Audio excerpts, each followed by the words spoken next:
Սովետու հարսանիքի մասին է խոսքը եւ այսպես շատերը խոսում են այն մասին, թե այսօր ինչպես է ամբողջ հասարակությունը նստած խաղամոլության վրա եւ սա նաեւ դրա ցուցիչն է ըստ էության եւ սա զուգահեռ նաեւ չգիտեմ ծանոթ եք թե ոչ, բայց հայտնի է, որ նույն Վիգեն Բադալյանը Կոլումբիայում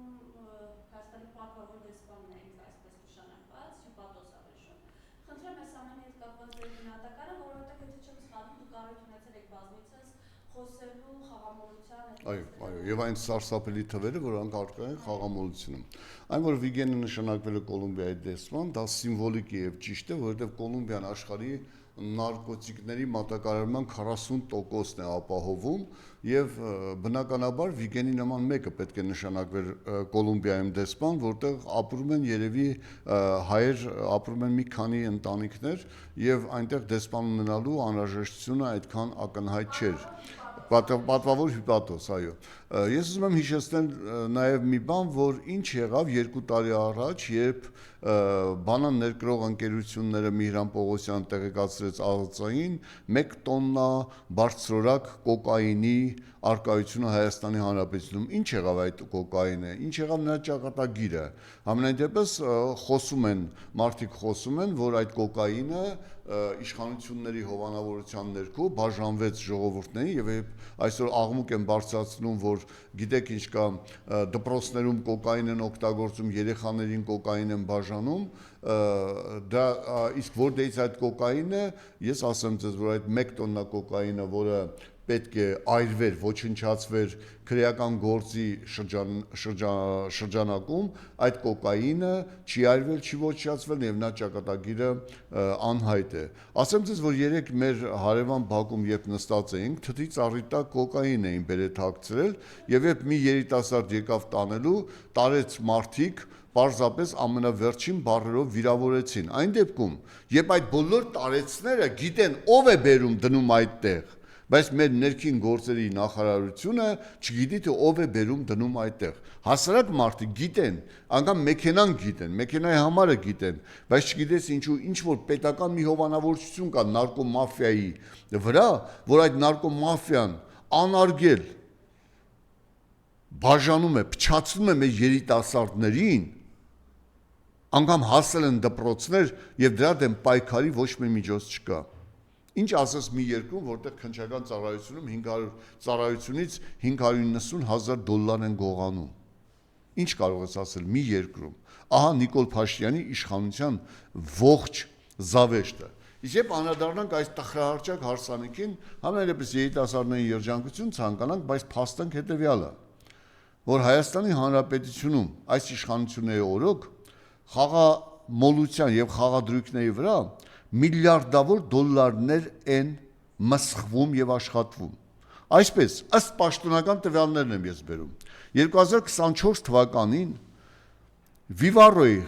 եւ խաղադրույքները Հայաստանի Հանրապետությունում կազմել են 8 տրիլիոն դրամ։ Դա մեր պետական բյուջեից ավել։ 8 միլիոն դրամ, որից 5 տրիլիոնը անբացատրելի աղբյուրից է։ Այսինքն փոխանցվում է խաղադրույք, հետ է վերցվում, փոխանցվում է, հետ է վերցվում։ Ուշադիր լսեք։ Դա Նիկոլ Փաշինյանի եւ Աննա Հակոբյանի ամենամեծ թալանի աղբյուրն է։ Եվ եթե նրանք գնում են այդ հարսանիքին, ուրեմն ինչ որ թելերով կապված են Վիգենի հետ։ Ուրեմն 8 տրիլիոն դրամ խաղադրույքից 5 տրիլիոնը ըստ օդում պատտվող լուրերի,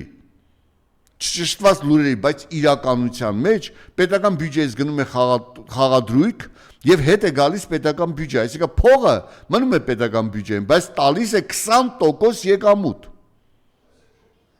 Ուշադիր եղեք, եթե 5 տրիլիոնի 20% վերցնենք, 20% վերցնենք, դա բնավորապես 1 տրիլիոն է դառնում։ 1 տրիլիոն։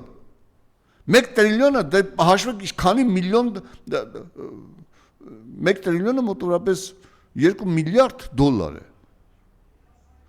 Ով է այդ 2 միլիարդ շահույթը ապահովում։ Այն մնացած 3 տրիլիոնը հասկանալի է, դա քաղաքացիների, խաղամոլների, խաղադրույքներն են եւ այլ, երիտասարդների, բախտ որողների հեշտ հարստացում ցանկացողների խաղադրույքներն են։ Բայց այդ 5 տրիլիոն անհասկանալի, անբացատրելի ներդրում են վիվարուների մեջ, դա պետական մակարդակով բյուջետային խայտարակ կոռուպցիա է։ Եվ այդ 2.5 միլիարդ դոլարը 2.5 միլիարդ դոլարը ով է տնօրինում։ Ահա հարսանիքի ողջ իմաստը։ Քաշեք այդ հարսանիքի վարակույրը եւ տակը կտեսնեք թալան եւ բարձրաստիճան պաշտոնյաները Վիրավարոյի Վիգենի օրտնությամբ Դուբայներում, Փարիզներում եւ Լոս Անջելեսներում քեֆեր են անում։ Քաշեք վարակույրը եւ տակը կտեսնեք Նիկոլի եւ Աննայի կոռուպցիան։ Քաշեք վարակույրը եւ տակը կտեսնեք իշխանությունների թալանը եւ այս ժողովրդին մինչեւ վերջ ունեզրկելը։ Ահա այդ հարսանիքի էությունը։ Իսկ պատկերացրեք սորոսական շները ինչպիսի վայրահաճ կբարձրացնեին, եթե մի օր պարզվեր նախկին իշխանությունների օրոք, թե այդպիսի մարզահամերգային համալիրում այդպիսի շքեղ հարսանիք կազմակերպեր որևէ մի օլիգարխ, ինչպիսի վայրահաճ կլիներ։ Իսկ Վիգենը իր եղբոր որդու հարսանիքը կարողանում է այդտեղ անցկացնել ճոխ։ Ես նորից եմ ասում, երիտասարդներին երջանկություն մաղթենք, երջանկություն ցանկանանք, բայց արյունոտ է այդ հացը, որ այդ հարսանիքի մատուցվել է։ Դա մեր կործանված հայրենիքի արյունն է, Արցախ հայրենիքի արյունն է, Սյունիքի սարերի արյունն է, եւ մեր 10,000 հայրենասեր հայորդիների արյունն էր։ Այդ հարսանիքին, հատակին հայոց արյան հոտ էր գալիս եւ արյուն էր թափված։ Նիկոլ Փաշինյանը, որպես թուրք եւ հայ ժողովրդի ամենավոխերիմ թշնամին 7000 տարվա պատմության ընթացքում ուրախ թռչկոտում էր իր կնոջ հետ հայի արյան վրա։ Ես այդ հարսանիքը անվանում եմ հայի արյան հոտով եւ արյան վրա իրականացված հարսանիք։ Ահա ամենասարսափելին։ Իսկ այդ 2.5 միլիարդ դոլարը, որը անհասկանալի աղբյուրից 20% եկամուտ է ապահովում տիրոջը, եւ այդպես էլ այդ եկամուտը եւ ոչ միտեղ չի ֆիքսվում, դա անբացատրելի վատ բան է։ Հիմա ասեմ, ինչու ենք ես այսօր վերնագրում եմ իմ խոսքը Նիկոլի եւ Աննայի եղծաղանդոցը։ Երզնկացին, երբ գրել է եղծաղանդոցը, նա ցույց է տվել այն ամբարոյականությունը եւ այն հակաքրիստոնեությունը եւ հակահայկականությունը, որը աղանդներ իրենց հետ բերել են Հայաստանի Հանրապետություն։ Հիմա Նիկոլն ու Աննան ստեղծել են նոր աղանդ։ Դա կրթվել է նորաձև է մասնակիցների աղանդն է, որտեղ պաշտոնյաներին եւ նրանց որդիներին, զավակներին փորձում են ներքաշել իրենց գաղափարական շրջանակի ոլորտի մեջ, որպեսզի հետագայում նրանց օգտագործեն ընտրությունների ժամանակ վերարտադրվելու համար, որովհետև իրենք գիտեն, որ վերարտադրվելու դեպքում սարսափելի է լինելու այն վրեժը, որ հայ ժողովուրդը իրականացնելու է իր դարավոր պայքարը մսխելու եւ հայորդիներին գերեզման դնելու, հայ ժողովրդին այսքան տարիներ, արդեն 7 տարի ստորացնելու,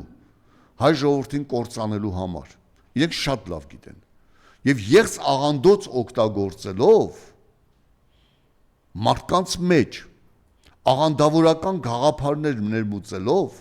նրանք փորձում են հայ ժողովրդին գնել կեղծ թեզերով, խաբել կեղծ թեզերով իրենց իշխանությունը հարատևելու համար։ Ես մի քանի անգամ խոսել եմ այն մասնակիցների հետ, ովքեր մասնակցել են Աննայի եւ Նիկոլայի դասերին, դասից դուրս գալուց համար, բացի ընդհանուր ոչինչ չասող ֆրազներից, նրանց մոտ ոչինչ չի տպավորվում։ Միայն տպավորվում է գրատախտակին գրված կոչը, Աննայի հագուստը եւ ուրիշ ոչինչ։ Այսինքն նրանց նպատակը ոչ թե գիտելիքներ հաղորդելն է, կրթությունը նորաձև ասելով, այ պարզապես իրենց համար ոչիլներ արտադրելն է, որովհետև Աննան սովոր է ոչիլների հետ ամբողջ կյանքը ապրել է իր գարշ պատերի ներքո, այնպես որ ինքը ցանկանում է պարզապես նոր ոչ լավ բուծարան է ստեղծել կրթությունը նորաձև է կեղծ թեզի ներքո ինչևից է ես ուզում եմ անդրադառնալ Աննայի եւ Նիկոլի աննախադեպ թալանը անցած իմ ելույթի ժամանակ ես նշեցի որ օրինակ ինչու է այսօր Երևանի ասֆալտի վիճակ այդքան խայտառակ ամենտեղ քանդված փոսեր եւ այլը ինչու է գյուղական ճանապարհները այդքան քանդված 50 միլիոն դոլար ներդրեցին շրջանցիկ ճանապարհ դեպի Կապան կառուցելու համար որովհետեւ հիմնական ճանապարհը որ խորհրդային միությունը խորհրդային Հայաստանը կառուցել էր Հայաստանի Հանրապետության ժողովրդի եւ պետության փողերով Նիկոլը մեկ հիմար արտահայտությամբ տվեց Թուրքին եւ այդ շրջանցիկ ճանապարհը քանդվել է եւ գիտեք ինչ կա իրենք նոր ճանապարհ կառուցելու համար միայն այս տարի 336 միլիոն դոլար պետական պարկ են ավելացնում բյուջեին փող չկա Նիկոլ Փաշինյանը հանձնարարել է ոստիկաններին ձեռք չտալ բայց վերաատեստավորել զինվորներին որովհետեւ զինվորները որ ատեստավորվեցին բավականին փող են ստանում վերաատեստավորել եւ կրճատել ատեստավորված զինվորականների թիվը 80%-ով հասկանում եք ինչ է դա նշանակում այսինքն բանակը վերջնականապես քայքայում է որովհետեւ այսօր արդեն իսկ զինծառայողների թիվը կրճատվել է 30%-ով զինծառայողների ընդհանուր բանակի թիվը կրճատվել է 100%, այսինքն 90 քանի հազարից դարձել է 43,000, հիմա արդեն դառնում է 38,000, էլ ավելի կրճատվելու համար այդ գործող զինծառայողների այդ 43,000-ից եւս 30% կրճատվում է։ Այսինքն մենք բանակ չենք ունենում եւ իրականում է Նիկոլ Ալիև երազանքը Հայաստանը չպետք է ունենա մարտունակ բանակ եւ Հայաստանի անվտանգությունը պետք է ապահովի Ադրբեջանը։ Որ հայն է այսօր, եթե իհարկե հայ է եւ անասուն չէ, պարզապես անալիտիկ մտածողություն ունի, պատրաստ է որ իր անվտանգությունը ապահովի Ադրբեջանն ու Թուրքիան։ Եթե չկա այդպիսի հայ, ուրեմն պետք է ոտքի կանգնի պայքարելու Նիկոլի այդ դավաճանական աննախադեպ հակահայկական քայլերի համար։ Այո, Նիկոլը հաղթել է հայ ժողովրդին։ Թուրքերը, ադրբեջանցիները Նիկոլը հաղթել են հայ ժողովրդին։ Եվ երբ Արծրուն Հովհաննիսյանը ժամանակին ասելու էր հաղթելու ենք, ինքը նկատի ուներ Նիկոլի եւ Աննայի հաղթանակը, թուրքերի հաղթանակը։ Եվ ինքը չէր ստում, ինքը ճիշտ էր ասում։ Հայ ժողովուրդը պարտվել է, որպեսզի իրենք հաղթեն։ Եվ ինչ եք կարծում, հայ ժողովուրդը երբ այսօր տնտեսական անկում է ապրում, ի վիճակի է 14 միլիարդ 238 միլիոն պետական պարկ սպասարկել։ Ինչ եք կարծում, ի վիճակի է թե ոչ։ Եթե ի վիճակի է, ապա ես ապշած եմ։ Ես ապշած եմ։ Բայց դա վերաբերվում է թոշակառուին, որի թոշակը չի բարձրացվել, դա վերաբերվում է կենտրոնի բնակիչներին եւ Երևան քաղաքի սեփականություն ունեցող բնակիչներին, որոնց գույքահարկը 30 անգամ է թանկացել։ Հասկանում եք, դա չի վերաբերում ԿՊ-ականներին, որոնք թալանում են։ Ես ուզում եմ մի բան հարցնել։ Նիկոլ Փաշինյան, Աննա Հակոբյան, ուր են միլիոնավոր դոլարները, որոնք արցախահայերի օգնության համար ուղարկվել են 2023 թվականի հոկտեմբերին։ Միայն հոկտեմբերի թվերն եմ ես ասում։ Դրանից հետո եւս 50 միլիոն դոլարը անհետ կորել է։ Նայեցեք։ ԱՄՆ-ն արցախահայերին օգնության համար ուղարկել է 11 միլիոն 500 հազար դոլար։ Ֆրանսիան 7 միլիոն եվրո, Գերմանիան 5 միլիոն եվրո, Իտալիան 4 միլիոն եվրո եւ Կանադան, Շվեդիան, Իսպանիան, Նորվեգիան իրար հետ միասին ուղարկել են 26 միլիոն 800 հազար եվրո։ Այսինքն 5 միլիոն եվրո դոլար էլ Կանադան է ուղարկել, այսինքն մենք տեսնում ենք, որ ուղարկվել է 16 միլիոն 500 հազար դոլար եւ 26 միլիոն 800 հազար եվրո։ Ուր են այդ փողերը։ Դրանցից ես արցախահայերին տեղափոխված արցախահայերին հարցնեմ, որից մեկն իմ հարևանն է, ոչ մի կոպեկ իրենք այդ օգնություններից փող չեն ստացել։ Իսկ այն ինչ որ ստացել են, դրանք պետական բյուջեից են ստացել։ Նիկոլ Փաշինյան, ուր է 50 միլիոն դոլարի չափ այս փողը։ Թալանել եք։ Համահայկական 150 միլիոն դոլարը լափեցիք։ Հիմա խեղճ, տնավեր, հարազատներին կորցրած մարդկանց փողն եք լափում, Նիկոլ ու Աննա։ Դուք եղծ աղանդոցի շներ եք, թալանչի շներ։ Ուր է արցախահայության օգնության ուղարկված 16 միլիոն դոլարը եւ 26 միլիոն 27 միլիոն եվրոն։ Ուր է։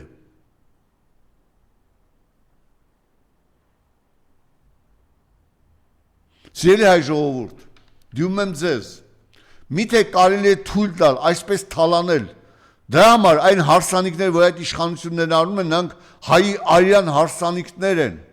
այն խնջույքները, որ անում են, դրանք հայի արյան խնջույքներ են, եւ երբ ինչ որ մեկը գլխին բան թափած, որ ասում է 10 հոգի են զոհվել, հետո ասում է դե ես ներեգություն խնդրեցի, հիշեցնեմ, ձեր ընտանիքների հետ պատահելու է այն, ինչ պատահել է արցախցիների հետ։ 26 անհետ կորած արցախցիներն ուր են։ 400 այրված արցախցիներն ուր են։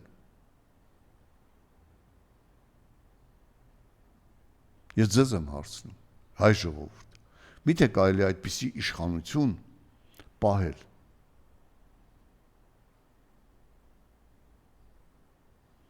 Վերջերս կարդում եմ, որ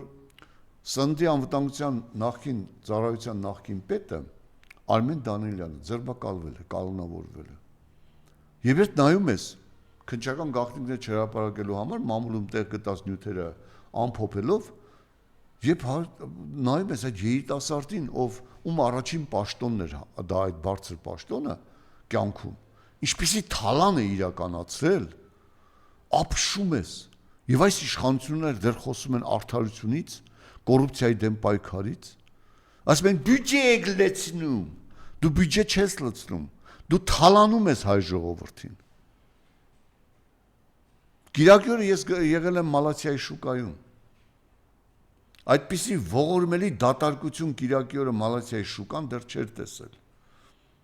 Մասսայաբար փակվում են շուկայի բոլոր կետերը։ Ինչու, որովհետև ժողովուրդը աղքատացել է այն աստիճան, որ այլևս գնումների ունակություն չունի։ Եվ ես շուկայի աշխատողներից մեկի հետ, որ բարձրագույն տնտեսագիտական կրթություն ուներ, խոսում եմ,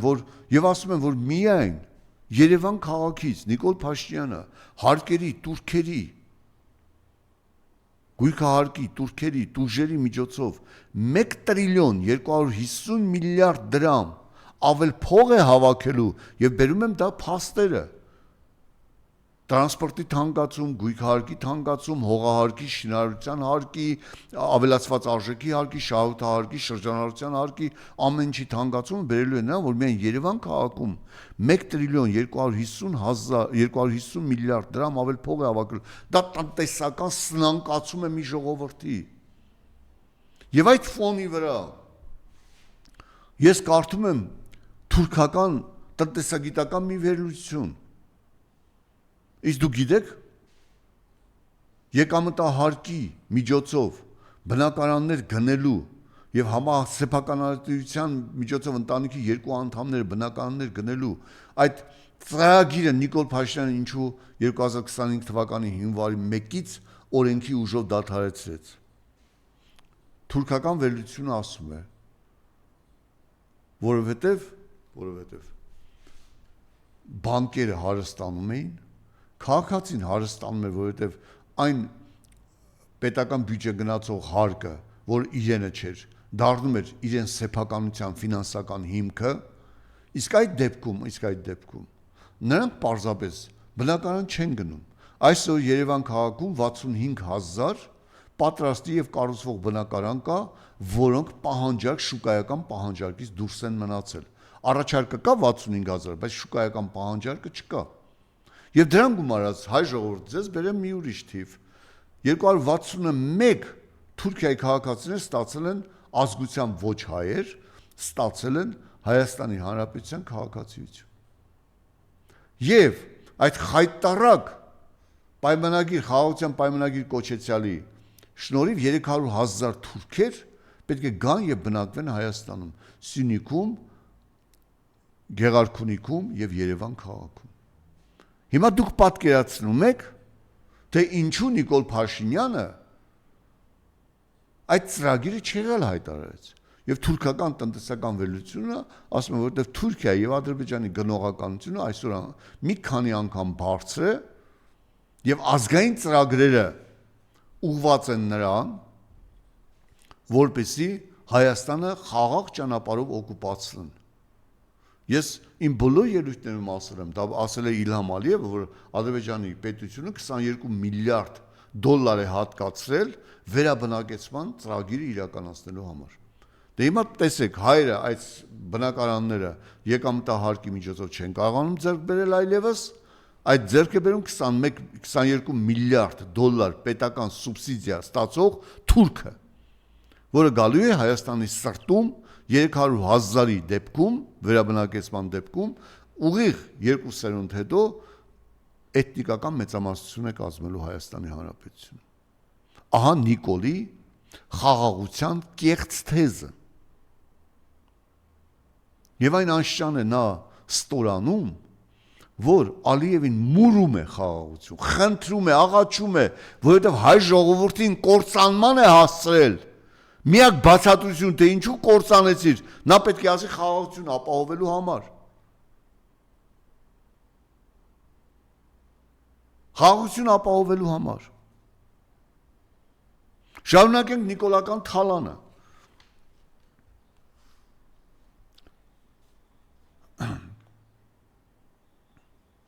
Ես ուզում եմ ասել, որ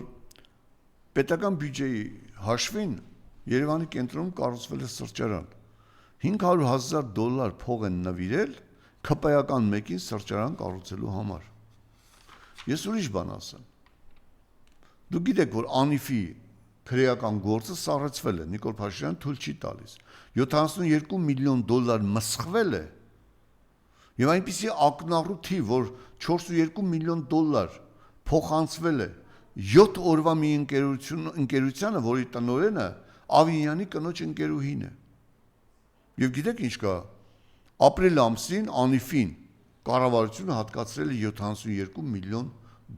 դրամ փող։ Դուք պատկերացնում եք, նայեցեք 83 միլիոն դրամ փող է հատկացրել կառավարությունը։ Պատկերացնում եք, կոռուպցիոն թալանը այդքան հանգիստ չէ։ Հանգիստ մարսում են իրենք։ Հայ միջալոց հարցնեմ,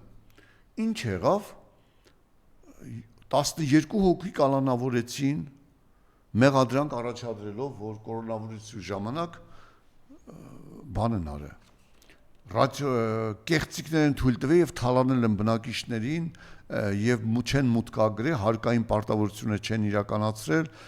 թեստերի փողերն են կերել։ Իսկ ինչ եղավ այդ 26 միլիարդ դրամը 2020 թվականին, դա հաշվեկնիչ պալատի ներկայացումն է ազգային ժողովում 26 միլիարդ դրամ Արսեն Թորոսյանը եւ իր հանցագործ խումբը լափել են։ Եվ այդպես էլ չիմացան այդ լիֆտի, ասֆալտի կարևորությունը եւ ինչքան փող է ծախսվել այդ երկու երևույթների դեմ, որ 26 միլիարդը պետական բյուջեից 26 միլիարդ դրամը կորել է։ Եվ ով օրինակ ինչու չեն հարցնում, որ որտեղից Արսեն Թորոսյանին 75 միլիոն դրամ ծաղկաձորում բնակարան կառուցելու համար։ Որտեղից Արսեն Թորոսյանին հնարավորություն 15-22 միլիոն դրամանոց Տեսլա մեքենա վարելու համար, ասում են իրենը չի պատկանում, բայց ինքն է շահագործում։ Արսեն Թորոսյան, երբ լրագրողները հարցրեցին ձեր ձկնաբուծարանը եւ ձեր ամառանոցը մոտավորապես $5 միլիոն ունի, դուք ասացիք $5 միլիոն հակակոռուպցիոն հանձնաժողովը կգա եւ եզրակացություն կանի, հակակոռուպցիոն եզրակացություն այդպես էլ մինչեւ այսօր չկա։ Այդ ձկնաբուծարանը ինչ վիճակում է եւ որտեղից եք դուք ձեռք բերել այդ ձկնաբուծարանը։ Կրթությունը նորաձև է, բոլոր դպրոցներում Երևանի վերջին զանգի ծրարներով փող են հավաքում ուսուցիչներն ու տնօրենները։ Կրթությունը նորաձև է։ Կրթությունը նորաձև է, 42 դպրոց Հայաստանի Հանրապետությունում ջուր չունի։ Կրթությունը նորաձև է, 97 դպրոցում կոյուղի չունի։ Կրթությունը նորաձև է, 6 դպրոց որևէ տիպի ջեռուցում չունի։ 518 դպրոցում հեռախոսակապ չկա, կրթությունը նորաձև է։ Կրթությունը նորաձև է, 232 դպրոց չունի տնօրեն։ Կրթությունը նորաձև է, Հայաստանի Հանրապետությունում փակվել է 2024 թվականին փակվել է 132 դպրոց։ 2025 թվականին փակվելու է 85 դպրոց։ Օրինակի համար ասեմ, Լոր, Գետաթաղ, Շենաթաղ դպրոցի 3 դպրոցները փակվում են։ Այդ դպրոցները, որ հազարավոր տարիների պատմություն ունեն։ Հարյուրավոր չէ, հազարավոր տարիների պատմություն ունեն։ Լորի դպրոցը Համոս Սահյանը տվել աշխարհին ու հայ ժողովրդին, փակվում է։ Փակվում է։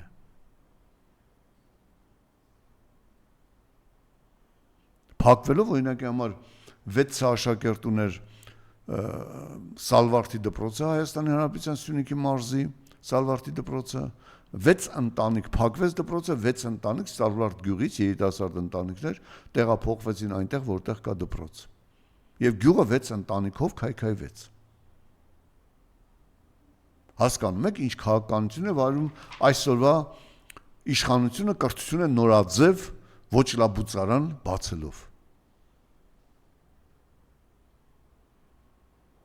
Աննա Հակոբյան եւ Նիկոլ Փաշինյան Դուք ասում եք Աննա Հակոբյան բերեմ ձեր խոսքերը դուք ասում եք որ այնքան են ասում որ Ծիրանը ու թութը սուպերմարկետներն իմն են որ մարդիկ սկսել են հավատալ Լավ բերենք մի օրինակ Նարեկ Նալբանդյան 2018 թվական դատարանում Նարեկ Նալբանդյանը պաշտպանում է իր իրավունքները դատարանը իրենից պահանջում է 18 միլիոն դրամ Ինքը չի կարողանում մուծել այդ 18 միլիոն դրամը, որը վարկ է վերցել եւ չի կարողանում մուծել։ Ուշադիր լսեք, 18 միլիոն դրամ չունի Նարեկ Նալբանդյանը։ Եվ հանկարծ իշխանության գալուց հետո Նարեկ Նալբանդյանին կառավարության որոշումով Golden Palace-ը, որը կառավարությունը գնահատել էր 10 միլիարդ դրամ Կառավարության նույն մեկ ուրիշ որոշմամբ այդ 10 միլիարդը կրճատում է 5 միլիարդով եւ Golden Palace-ը 10 տարով օգտագործման իրավունքով տրվում է Նարեկ Նալբանդյանին 5 միլիարդը փեշքեշ է արվում այն 5 միլիարդը Նարեկ Նալբանդյանը պետք է Golden Palace-ը շահագործի եւ հետո մուծի երկրորդ հրաշքը որը Աննա եւ Նիկոլ Փաշինյանի հետ կապ չունի, բայց չգիտես ինչու իրականություն է դառնում Հայաստանի Հանրապետությունում։ Սևանում կար հյուրանոց, որը կառավարության որոշմամբ գնահատվել էր $6 միլիոն։ Եվ այդ $6 միլիոն գնահատված $6 միլիոն գնահատված այդ Սևանի հյուրանոցը հանկարծ իջեցվում է գինը 350 դոլար։ Ուշադիր լսեք։ Քանի անգամ է իջեցվում 20 անգամ մոտ գինը 20 անգամ իջեցվում է եւ օ զարմանք 2018 թվականին փող չունեցող Նարեկ Նալբանդյանը գնում է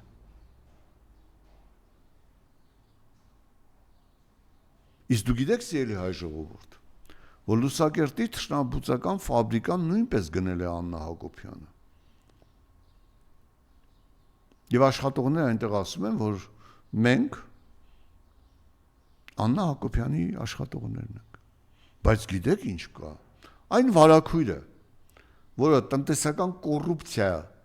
թաքցնում է այսօրվա իշխանություններից, կոչվում է Նարեկ Նալբանդյան, եւ Նուսակերտի ֆաբրիկան նույնպես Նարեկ Նալբանդյանի սեփականությունն է։ Բոլորը ողջ քաղաքն է խոսում, որ Հովիկ Աբրամյանի տունը Նիկոլ Փաշինյանն ու Աննա Հակոբյանն են գնել։ Բայց էլի կոալիցիոն ունի հակակոռուպցիոն վարակույր, եւ այդ վարակույրը կոչվում է Նարեկ Նալբանդյանի կին, որը $5 միլիոն գնում է, եւ չգիտես ինչու դատախազությունը, որը կալանք էր դրել այդ գույքի վրա, հանկարծ այդ կալանքը չերալ է հայտարարում եւ թույլատրում է գործարքը։ Ահա եղծ աղանդոցի ողջ ողբերգությունը եւ նիկոլական թայֆայի ողջ գարշելի դեմքը։ Օրագիր նյուզը ես բերում եմ, որպեսի հանկարծ երբ Աննա Հակոբյանը իրեն քննադատողներին ոչ իլ տխմար կասի, հա, հասկանա որտեղից է այդ նյութը, որովհետև մի կին, որ իր համակեցությամբ ապրող տղամարդուն տխմար է ասում, այսինքն Նիկոլ Փաշինյանն Աննա Հակոբյանը տխմար է անվանում, կարող է ցանկացած մեկին պիտակավորել, ես ուզում եմ պիտակները ասել քեզ, Աննա Հակոբյան։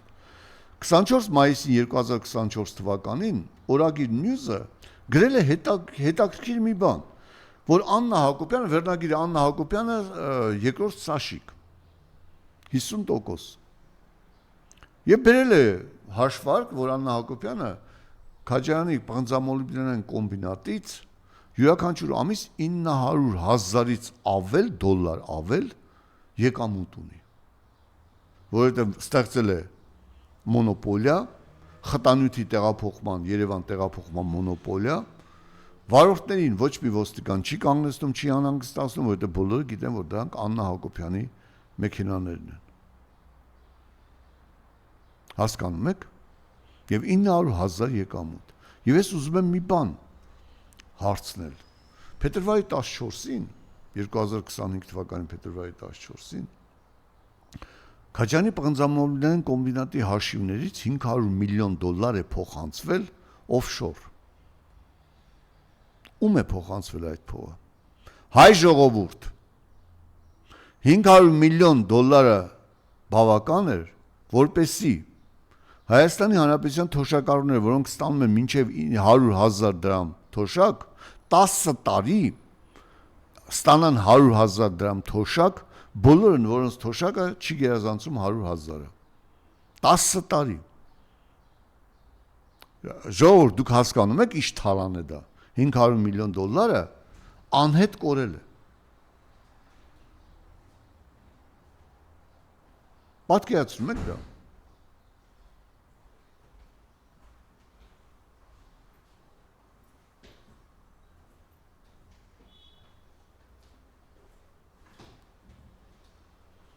Այն դեպքում, երբ վերջերս ես տեսա տհաճության, բայց մինչև վերջ լսեցի Նիկոլ Փաշինյանի ելույթը, ինչ որ եվրոպական կառույցների հետ, որտեղ համարյա ոչ մի պաշտոնյա չէր եկել, բոլորը հասարակ դեպուտատներ էին այսօր այնտեղից հավաքված, եւ Նիկոլ Փաշինյանը հերթական անգամ փորձեց հանդես գալ որպես խաղաղարար։ Դու խաղաղարար չես, Նիկոլ Փաշինյան, դու կապիտուլյատ ես։ Հայ ժողովրդին դու տարար կապիտուլյացիայի, որպեսզի իշխանություն պահես։ Հասկանում ես։ Եվ երբ քպայականներն ասում են Արցախին գերի հանձնվեցին, թող ինքնասպան լինեին, գերի չհանձնվեցին։ Ես ուզում եմ հարց տալ քպայականներ։ Իսկ դուք ինչու ինքնասպան չեղաք Արցախյան պարտությունից հետո, այդ խայտարակ պարտությունից հետո։ Երբ մի ամբողջ ժողովրդի հաղթանակած ժողովրդի տարակ պարտության, ինչու ինքնասպան չեղաք։ Ինչու Նիկոլ Փաշինյան ինքնասպան չեղավ։ Թող ասես, գիտես չկա։ Ես գերագույն հրամանատարն եմ եղել, ասել եմ, ոչ ոք չկասկածի իմ հրամանատարական ունակությունների վրա հարբած, քաղաքացու վրեժի ժամն եմ կոչել, եւ այդ քաղաքացին ինքը կոչել է քաղաքացու վրեժի ժամ, ժողովուրդը դուրս է եկել վրեժ լուծելու, հիմա բոլորին դատում են Նիկոլ Փաշինյանի կոչով դուրս եկածները, եւ ինքը ինքնասպանություն չգործեց։ Ինչու։ Ինչու եք դուք առաջարկում հերոսներին, որոնք հանուն իրենց ժողովրդի ինքնազոհողության գնացին հանձնվեցին, որպեսզի ժողովուրդը փրկվի, իսկ Նիկոլ Փաշինյանը դեռ ողջ է եւ իշխում է։ Եվ երեկվա ելույթի Նիկոլ Փաշինյանի այս ելույթից ես 3 թեզ եմ վերցրել։ Նիկոլ Փաշինյանը ուզում է խաղաղություն։ Նիկոլ Փաշինյանը ուզում է Հայաստանի ապառազմականացում եւ Նիկոլ Փաշինյանը ուզում է թուրքական եւ ադրբեջանական գերիշխանության ներքո Հայաստանի պետականություն։ Երեքն էլ անհնար է։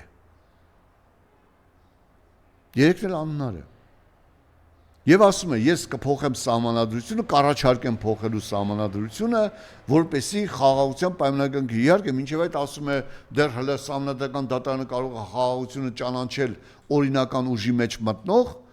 բայց ասում է, ես պատրաստ եմ անգամ սահմանադրությունը փոխել։ Միայն թե խաղաղություն լինի եւ իշխանությունը հարատև լինի իր համար։ Բայց ինչու մինչև այդ չի անում, որովհետեւ Նիկոլ Փաշինյանը գիտի, որ Սահմանադրական հանրաքվեում ինքը ջախջախից պարտություն կկրի եւ ստիպված պետք է լինի գնա արտահերտ ընտրությունների, իսկ արտահերտ ընտրությունների ժամանակ այլևս հայ ժողովուրդը իրեն չի ընտրի, որովհետեւ խաղաղություն չկա, Արցախը չկա, 500-ի չափ անհետ կորածները չկան, զոհերի անազգանները չկան, փողերը չկան Հայաստանի Հանրապետության ով եկավ եւ ինչպես Հրանտ Բագրատյանն է ասում 60 միլիարդ Հայաստանի Հանրապետությունից փող է դուրս եկել եւ դա օրինականության պատասխանը պետք է տան 8 տրիլիոն դրամ խաղադրույքների 5 տրիլիոն դրամի բյուջետից մուտքը եւ վերադարձի շահույթների 2.5 միլիարդ դոլար նիկոլական թալանի պատասխանը պետք է տրվի եւ ես ասում եմ որ այդ Վիգենի եղբորորդու հարսանիքը դա հարսանիք էր արյան գետերի լճերի ծովերի վրա հայոց արյան դա հենց այնպես չեմ ասում դա թալանի եւ գրեհիկ ցինիզմի հարսանիք էր եւ ավարտելով խոսքս Նիկոլի իրական կերպարը բացահայտելու համար ես կուզեմ մի բան լսեք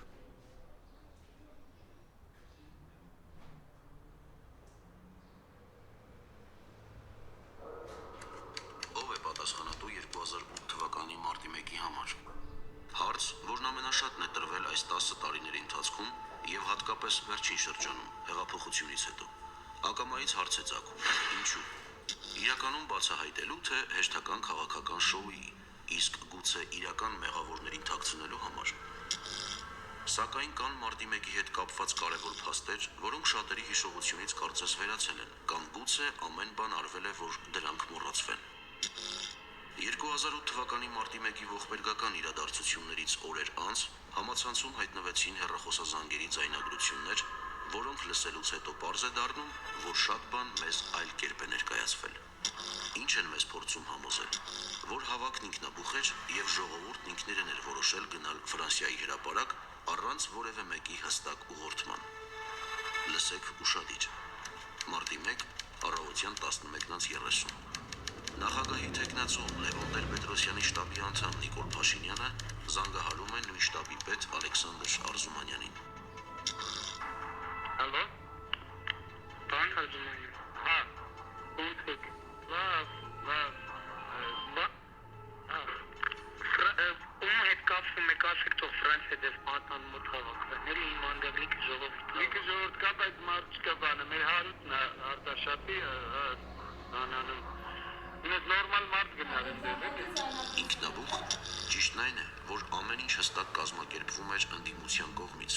իսկ ցավալին այն է, որ այդ ընդդիմությանը կուրորեն հավատացող ժողովուրդը Փաշինյանի եւ իր թիմակիցների համար մարդ չէ։ Ժողովուրդը մարդ չէ։ Լիքը ժողովուրդ կա, բայց մարդ չկա։ Շարունակենք լսել Ալեքսանդր Արզումանյանի եւ այսօր արդեն վարչապետ Նիկոլ Փաշինյանի հեռախոսային խոսակցությունը։ Ես կգնամ, քելի թող մի քիչ հավաքվեն, ես կգնամ։ Դու ես գնում, դու էլ մի գնալ։ Փապած մապածները հավաքվել են շտաբում, դրանց ղրկի։ Ես բանկան։ Հա, դեռ ինչքան պարա դալբայուտ կա, դրանց ուղարկի, Նիկոլ ջան, մենք անելիք ունենք։ Հա, լավ։ Եվ արեցին։ Շտաբի անդամների միմյանց հասցեին հնչեցրած դիմելաձևերը խոսում են այն մասին, որ Տեր-Պետրոսյանի շտաբի ներսում անգամ միմյանց լուրջ չէին վերաբերվում։ Սակայն որպես գործիք օգտագործվում էին բոլորը, թե շտաբի անդամները, թե հասարակ քաղաքացիները։ Շտաբումով կար, Աշակը Եղջոն Արաքսյանը, Վահանը, Դանը, Զուրաբյան Լյովիկը, Սարգսյան Աշոտը, Վահանովիչ Դալբայովկան դերես, հա։